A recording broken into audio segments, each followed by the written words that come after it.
You case for that. Iredell Statesville schools have made changes to football games as well. Kickoff time now 6:30 to allow security officials more daylight hours to check bags and to monitor fans. Security officials believe body scanners, bag checks, and now additional daylight hours will help keep the community safe.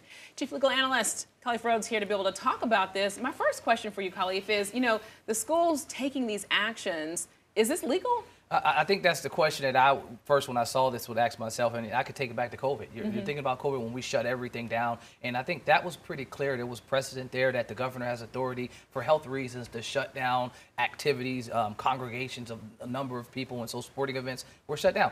Regarding sports, it's not as clear. Yeah. The Supreme Court really hasn't touched on that aspect of it. They talked about prayer in school. They talked about a number of things. But for sporting events being able to pick and choose, I think the Iredell situation is probably a lot cleaner.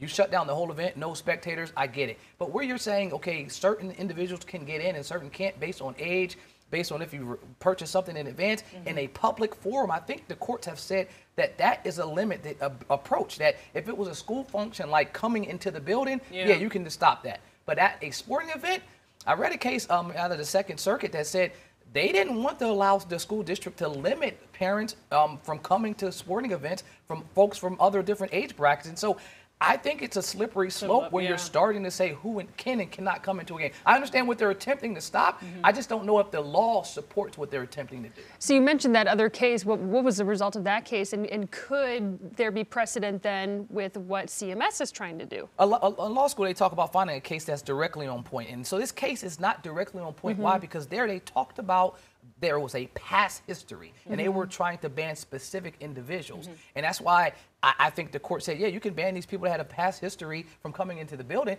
But even in that case, even people that had a past history, the court said you can't ban them from coming to sporting events. What we're saying is blanket, because there were 14 to 17-year-olds that have had a history of fighting or potentially fighting at these sporting events, now we're going to ban all of them. I think that's going to be a hard one to fight if someone ever wanted to challenge you to that court. And so that's my question to you. Would it be different if they were banning someone who posed a security threat? I think for sure. I think that there would be an established history to say that's reasonable. You've had a past history of being a problem. We can ban you. You see with professional football games too, and but saying that just blanketly, all 17, you don't need an adult. I think that if someone wanted to challenge it, there will be a grounds for that case to go forward. Khalif Rhodes, appreciate it. Close.